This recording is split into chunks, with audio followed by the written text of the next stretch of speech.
Miss হবে না আপনার পছন্দের টিভি শো। দেখুন জি5 অ্যাপে একদম ফ্রি।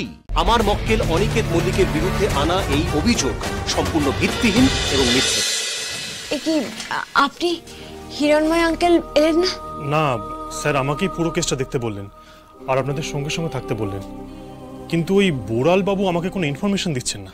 আমি বুঝতে পারছি উনি ইচ্ছে করে আমাকে ইনফরমেশন দিচ্ছেন না যাতে আমাকে বিষয়টা থেকে দূরে রাখা যায়। আর অনিকেত বাবুর কেসটা আমার থানার আন্ডারে নয়, জুরিসডিকশনের বাইরে, কাজেই আমি চেষ্টা করেও ব্যাপারটার মধ্যে ঢুকতে পারছি না। ওনারা তো আমাদেরকেও কোনো প্রমাণ দেখাচ্ছেন না। ওরা ইচ্ছে করেই ডিলেটা করছে যাতে আমরা আগে থেকে প্রিপেয়ার্ড না থাকতে পারি, যুক্তিগুলোকে ঠিকঠাক ভাবে সাজাতে না পারি আগে থেকে। যত যাই হোক সুস্মিতা আঙ্কেল, আমাদের সমস্ত দিক থেকে প্রস্তুত থাকতে হবে। কালকের দিনটা আমাদের জন্য খুব খুব গুরুত্বপূর্ণ। লড়াই যতই কঠিন হোক, শত্রুর চাল যতই অজানা হোক, স্যারকে কাল ফিরিয়ে আনতেই হবে, যেভাবেই হোক আনতেই হবে।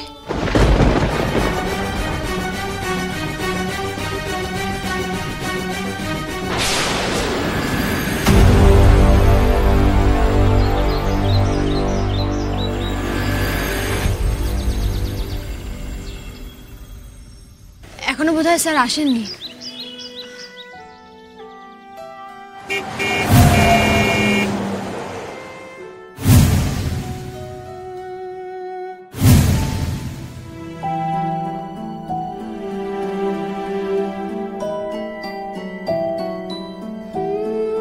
একটা রাতে উনি চেহারাটা কেমন বদলে গেছে।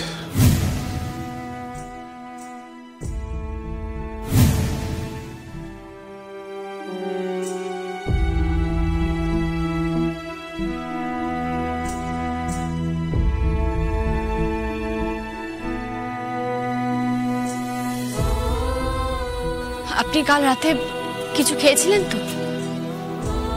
আর খাওয়া শ্যামলী, আপনি কেন ভাবছেন স্যার? একটা মিথ্যে কখনো সত্যি হতে পারে না। আমরা সবাই জানি আপনি নির্দোষ, আপনাকে ফাঁসানো হয়েছে। আমি তো আপনাকে বলেছি আমি আপনাকে এখান থেকে ছাড়িয়ে নিয়ে যাব। অনিকেত বলছি, ওরা তোমার উপর কোনো টর্চার করেনি তো? মানে গায়ে হাত দেয়নি তো? শুনুন, গল্প করার সময় এটা নয়, চলুন।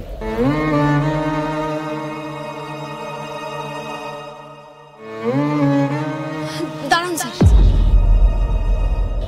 আমি মহেশ্বরের কাছে আপনার নামে পুজো দিয়েছি। একটু দাঁড়ান।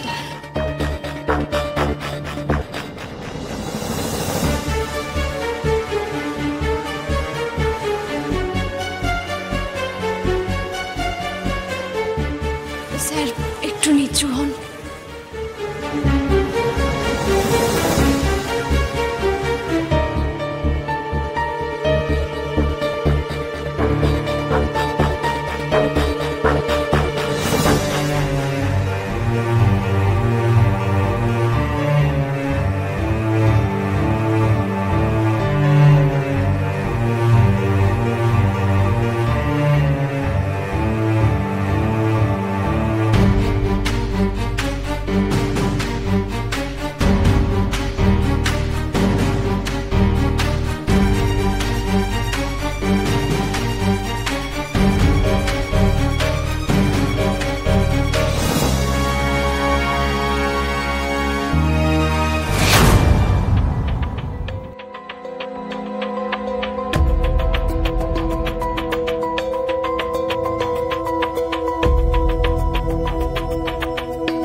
দাদা, তুই এখান থেকে এক্ষুনি চলে যা।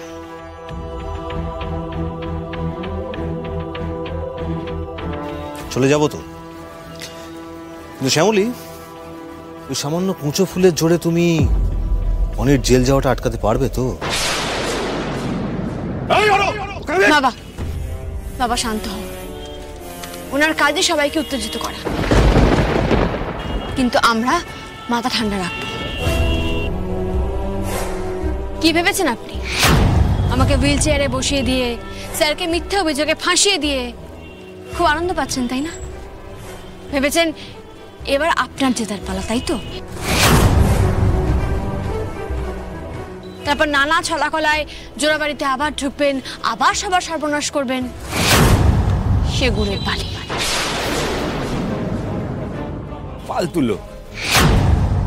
সত্যি ওরে দাদা, তোর মতো এত নির্লজ্জ লোক না আমি জীবনে দেখিনি। আমিও দেখি। আমি আপনাকে চ্যালেঞ্জ করছি অরুণব ভৌমিক, এই হুইল চেয়ারে বসেই আপনার চোখের সামনে থেকে আজই স্যারকে নির্দোষ প্রমাণ করে এখান থেকে নিয়ে বেরিয়ে যাব, আপনার চোখের সামনে।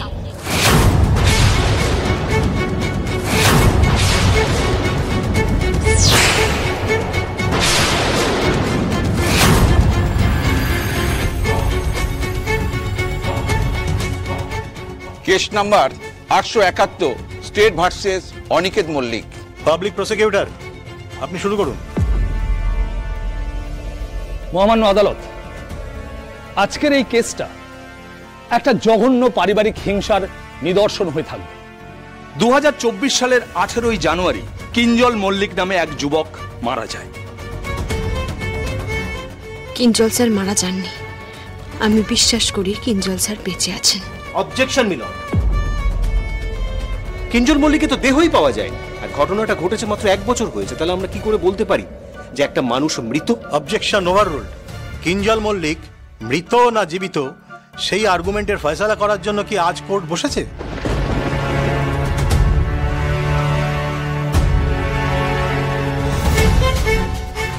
হ্যাঁ তা ঠিক, কিন্তু কোনো কিন্তু নেই, আগে ওনাকে শেষ করতে দিন। আপনি বলুন মিস্টার পাবলিক প্রসিকিউটর। ধন্যবাদ। যা বলছিলাম, পুরুলিয়ার বাঁধের জলে কিঞ্জল মল্লিক ভেসে যায়।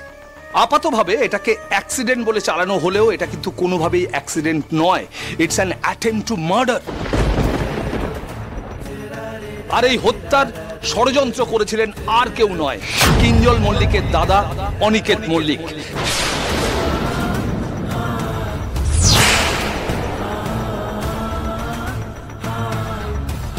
যে কিনা একজন ঠান্ডা মাথার খুনি।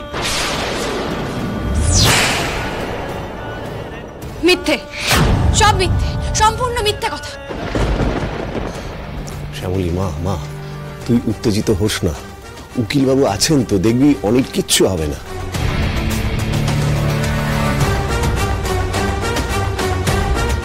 অবজেকশন মিলন। আমার মক্কেল অনিকেত মল্লিকের বিরুদ্ধে আনা এই অভিযোগ সম্পূর্ণ ভিত্তিহীন এবং মিথ্যে। এক মিনিট, আমি তো এখনো শেষই করি।